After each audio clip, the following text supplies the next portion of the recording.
কমতে শুরু করেছে কুমিল্লার বন্যার পানি। তবে প্রধান সড়কগুলোতে বড় বড় গর্ত হয়ে গেছে। এসব গর্তে পড়ে আটকে যাচ্ছে যানবাহন। বিস্তারিত জানাতে যোগ দিচ্ছেন সহকর্মী শাকিল মোল্লা। শাকিল, বন্যায় কুমিল্লার সড়কগুলোতে যানবাহন চলাচল স্বাভাবিক হয়েছে কিনা জানাবেন। বন্যা দুর্গত এলাকার পরিস্থিতি এখন এই মুহূর্তে কেমন? কুমিল্লায় কিন্তু ক্রমাগতভাবে বন্যার পানি নামতে শুরু করেছে। প্রধান যে সড়কগুলো রয়েছে সেই সড়কগুলো থেকে কিন্তু পানি নেমে গিয়েছে। তবে সংযোগ যে সড়কগুলো রয়েছে সেই সড়কগুলোতে এখনো পানি রয়েছে।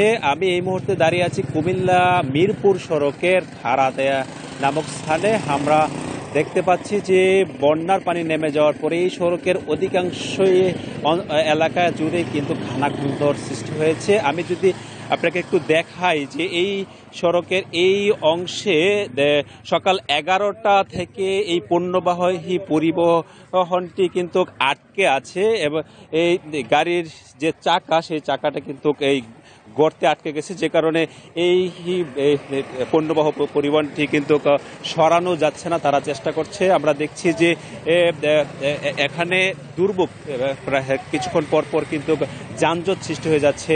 আর বিশেষ করে এই সড়ক দিয়ে কিন্তু সিএনজি যাতায়াত করে, বেশি সিএনজি এবং অটো রিক্সা আপনার চাকা আটকে যাচ্ছে, অ্যাম্বুলেন্সকে আটকে যেতে আমি দেখেছি। আমি এই কথা বলার চেষ্টা করব এই সড়ক দিয়ে যারা চলাচল করে। ভাই, এই বন্যা এবং জলাবদ্ধতার কারণে তো সড়ক অনেকাংশে ভেঙে গেছে। আপনার যাতায়াতে কি সমস্যা হচ্ছে? অনেক গাথা আছে, এখান থেকে আরো বেশি খারাপ। আরো ভিতরে যত ভিতরে যাই তো রাস্তা অনেক ভাঙা। মোটরসাইকেল নিয়ে যাইতেও কষ্ট হয়, গাড়ি তো বহুত কষ্ট হয়, অনেক সিনজুল লেগে যেতেছে। আপনার কাছে জানবো একটু, এখানকার রাস্তা খুব মানুষের অনেক দুর্ভোগ হচ্ছে। রাস্তার অবস্থা খুবই খারাপ, মানে একটা রোগী নিয়ে যাওয়ার মতো কোনো পরিস্থিতি নাই, এরকম পরিস্থিতি। আমি আমি আরেকজনের সাথে কথা বলবো, এখানে আছে বিশেষ করে সিএনজি চালাচ্ছেন। ভাই, আপনি তো গাড়ি চালাচ্ছেন, গাড়ি চালাতে গিয়ে কি সমস্যা হচ্ছে? সমস্যা, রাস্তাতে সমস্যা হচ্ছে।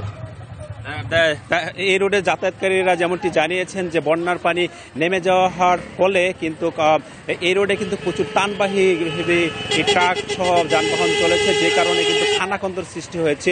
সেই খানাখন্দরের কারণে কিন্তু গাড়ি আটকে যাচ্ছে এবং চলাচলের চলাচল বিঘ্ন ঘটছে। অনেকটা দুর্ভোগ নিয়ে কিন্তু এই রোডে যাতায়াত করছেন যাত্রীরা। তবে ঠিক একই চিত্র কুমিল্লার বন্যা কবলিত অধিকাংশ সড়কই। এই ছিল কুমিল্লা থেকে আমার কাছে সবশেষ।